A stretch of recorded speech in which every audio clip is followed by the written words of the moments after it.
বুধবার সদর প্রশাসনের উদ্যোগে মেয়াদ উত্তীর্ণ বিশাল পরিমাণ খাদ্য সামগ্রী উদ্ধার করে ঘটনা চন্দ্রপুর বাজার রামঠাকুর ভ্যারাইটিস প্রোপাইটার মিষ্টু বিশ্বাসের দোকানে। সাংবাদিকদের মুখোমুখি হয়ে ডিসিএম রঞ্জিত কুমার দাস জানান, রুটিন চেক অ্যান্ড ব্যালেন্সের মাধ্যমে এই তল্লাশি চালানো হয়। খাদ্যমন্ত্রীর নির্দেশনায় মেয়াদ উত্তীর্ণ সামগ্রী এবং পাইকারি ও খুচরো মূল্যের মধ্যে তফাৎ কমানোর লক্ষ্যে কর্মসূচি।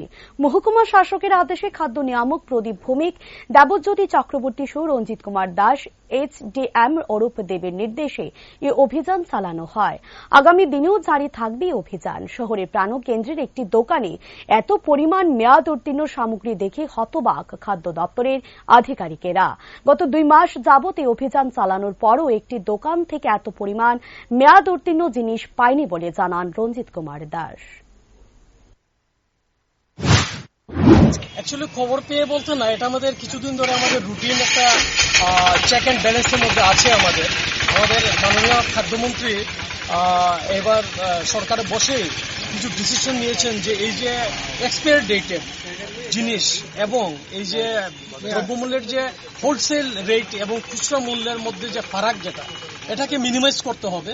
আর এক্সপায়ারি ডেট যাতে কোনোভাবেই বিক্রি না হয়, সেই ইনস্ট্রাকশনের বেসিসে খাদ্য দপ্তর এবং ডিস্ট্রিক্ট অ্যাডমিনিস্ট্রেশনের নির্দেশে, মাননীয় মহকুমা শাসকের আদেশে আমাদের খাদ্য নিয়ামক sub divisional controller of food Pradip Bhowmik সাহেব, আমাদের চিফ ইন্সপেক্টর অফ ফুড আছেন আমাদের দেবজ্যোতি চক্রবর্তী সহ আমি DCM Ranjit Kumar Das, SDM sir আমাদের অরূপ দেব স্যারের নির্দেশে আমরা বেরিয়েছি। তো আমাদের এগুলি জারি থাকছে।